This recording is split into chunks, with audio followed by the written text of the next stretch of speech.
podcast fresh. We got some interesting news here. I don't know how to feel about this. I don't know. Kevin Feige, the guy that basically is the head of Marvel, does all the Marvel stuff, you know what I mean? He basically confirmed that the upcoming Fantastic Four movie is a 1960s period piece in New York City. It's probably not the New York City from our world. So I know they're doing the multiverse and all that stuff. And I honestly have no doubt in my mind that this will tie into that multiverse.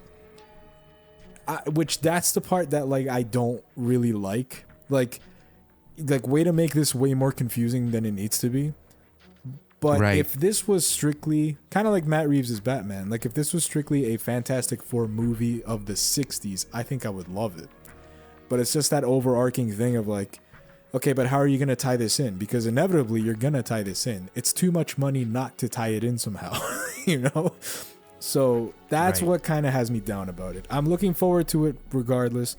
Pedro Pascal is the lead, but I'm very wary of this. I don't know how to feel about this news. I think I lean more into to being more worried about it than being excited about it. But I don't know. What's your take on that?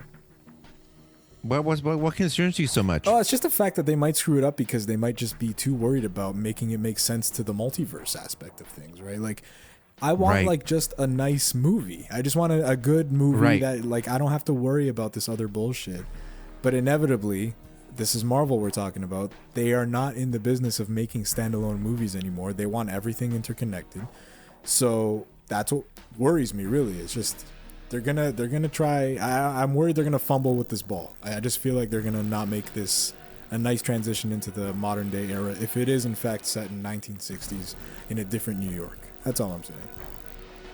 Yeah, I know it's hard, man. It's such a difficult thing, right? Do you make it for it? You at the end of the day, yeah, it'd be nice to have like a movie that's A to B and has a nice ending and it's its own thing, but. Yeah, they keep building these universes. They're still on that. Yeah, and it's not going to stop anytime soon. Right? We have Benedict Cumberbatch did a recent interview where he confirmed that he's filming an Avengers movie next year. So I just don't see this not fitting into that somehow, you know? Mm-hmm. So, yeah. No, I gotcha. I don't know. We'll see. I'm still going to watch it. I like the Fantastic Four as, IPs. And although the other movies weren't great, this one has a chance to also, make a good Fantastic Four movie because I think... I mean, what's the best Fantastic Four movie? Probably the original with Jessica Alba, right? Wow. That's how low the bar is, though. It sucks. So... Yeah, no, I gotcha. Yeah, they have that on their hands, so that, they can make something cool with this, but I just hope they don't worry too much about the MCU as a whole. That would kind of ruin it. Fantastic Four slated for 2025, so we're about a year from that film.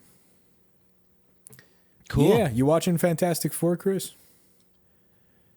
Yeah, maybe out of curiosity. Yeah, just out of I've never been a big Fantastic Four guy. Yeah, but you're a Pedro Pascal fan, aren't you? Or no?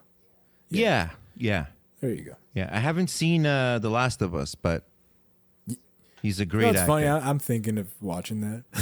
I'm actually heavily thinking of it because I just feel like I'll never play the games, so might as well watch the show.